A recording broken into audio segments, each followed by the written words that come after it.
पहले आप इस बात को मान रहे हैं ना कि परिवार और समाज सेवा के लिए अर्थ कमाना जरूरी है। अर्थ के लिए चाहे किसानी करना पड़े, नौकरी करना पड़े, व्यापार करना पड़े, ये जरूरी है। भगवान हमें जीवन दिए हैं दो का, एक है मन और एक है तन। अब मन से अगर हम रामकृष्ण हरि बोल रहे हैं और तन से खूब मेहनत कर रहे हैं तो हमें कोई परेशानी नहीं। अब इसमें जैसे बात आता है कि व्यापार में हमें झूठ बोलना पड़ता है, तो मुझे लगता है कि अगर हम सत्य बात को स्वीकार करें तो हमारा ये भ्रम खत्म हो जाएगा कि झूठ बोलने से हम धनी हो जाएंगे।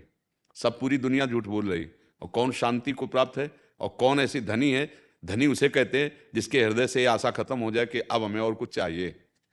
पक्का धनी वही है जिसके हृदय से धन की आशा खत्म हो जाए। अगर धन की आशा है तो भिखारी है, धनी है क्या? ये चाहत बढ़ाते चले जा रहे हो और मन असंतुष्ट होता चला जा रहा है। इसी को तो सुधारने के लिए सत्संग है। हम कह रहे झूठ क्यों बोलना है?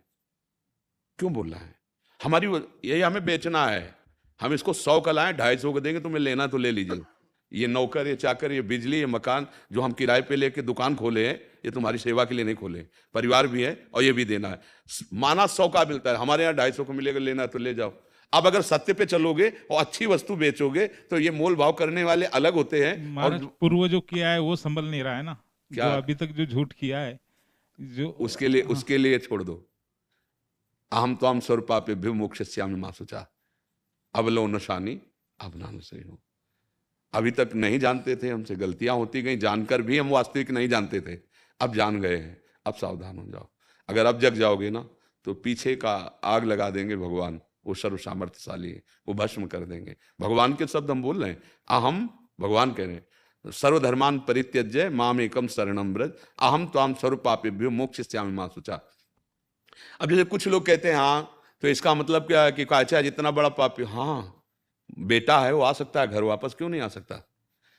बेटा है, अगर वो भ्रमित हो गया है, बाजार में घूम रहा है कई रात्रियों से और वो गलत पे गलत करता चला जा रहा है, लेकिन जिस दिन लौटेगा तो घर में उसके लिए जगह है, क्योंकि उसका घर है, उसके बाप की वस्तु है।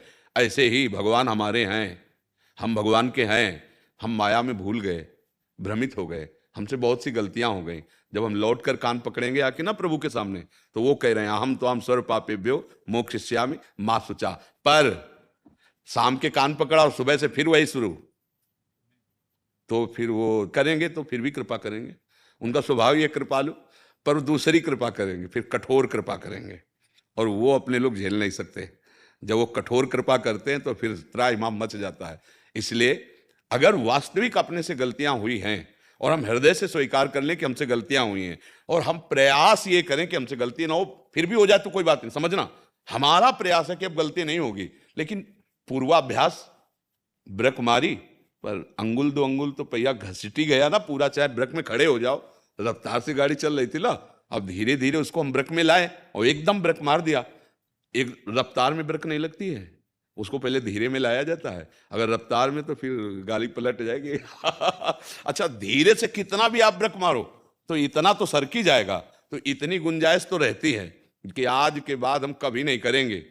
तो इतनी गुंजाइश उसमें कभी ऐसा हो सकता है, तो उसमें निराश नहीं होना।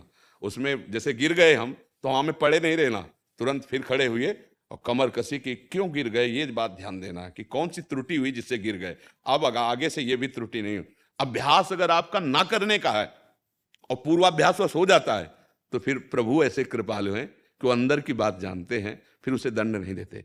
अब ये है कि इस बात का बल लेकर पाप करे कि शाम के फिर बोल देंगे हे नाथ क्षमा कर दे, और सुबह से फिर वो नहीं होता वो, क्योंकि वो बहुत चतुर शिरोमणि, उनसे चालबाजी नहीं चलती। वो कह रहे हैं मोई कपट छल छिद्र न भावा। तो अगर हम वास्तविक बुरे हैं तो हमारे पास है औषधि, हमारे भगवान का नाम, भगवान का रूप, भगवान का आश्रय।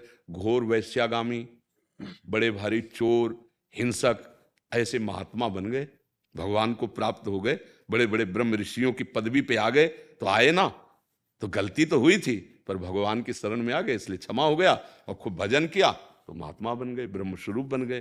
तो पीछे जो गलतियां हुई हैं उनको हृदय से पश्चाताप करो, मन को धिक्कारो कि देखो कैसी कैसी गलती, और नाम जप करते हुए आगे वो गलतियां ना हो, ये तुम्हारा प्रयास रहे, तो फिर चिंता मत करो। समझ रहे आप? हाँ, भगवान बहुत कृपालु हैं। अगर उनकी कृपा न हो तो हम तुमको किसी को भगवत प्राप्ति न हो, क्योंकि हम सबसे गलतियां होती हैं भाई। आज हम जाग गए जैसे आप कह रहे हो, ऐसे हमारे पीछे जन्म में कितनी गलतियां हुई हमें कोई पता नहीं। अच्छा, जब से हम जागे उसके पहले हमसे कितनी गलतियां सबकी है, सबकी। अब हमको सावधानी रखनी है, अब जहां तक हो सके। देखो कितनी कृपा सत्संग की कि आप अपने घर की गलतियों को ढूंढने लगे।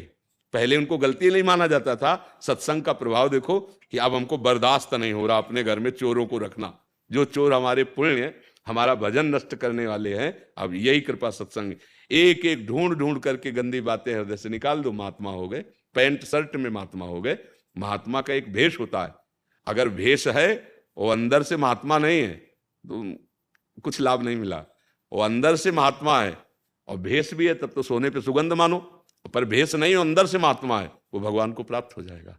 और भेष है वो अंदर से गड़बड़ है तो भगवान को नहीं प्राप्त होगा।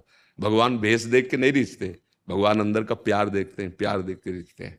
तो बस बहुत कृपा है, संभाल लो इसको। अब नाम जप करो और पीछे की चिंता मत करो ना, पीछे की चिंता। बहुत कृपालु भगवान है, बहुत कृपालु है।